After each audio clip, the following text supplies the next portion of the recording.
Самые независимые женщины по знаку зодиака — это Овен, это Водолей и это Девы. А, Овны просто всегда гнут свою линию и очень активные, как я уже говорила, благодаря их управителю Марсу.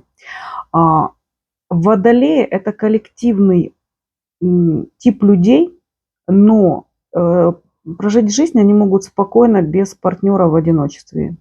Они самодостаточные. И они настолько непредсказуемые, что и независимые, что партнеру может быть с ними сложно. А девы имеют столько претензий и к окружающим, и к человеку, с которым строят отношения, что сложно под их шкалу найти правильного партнера. И они тоже спокойно проживают свою жизнь в одиночестве.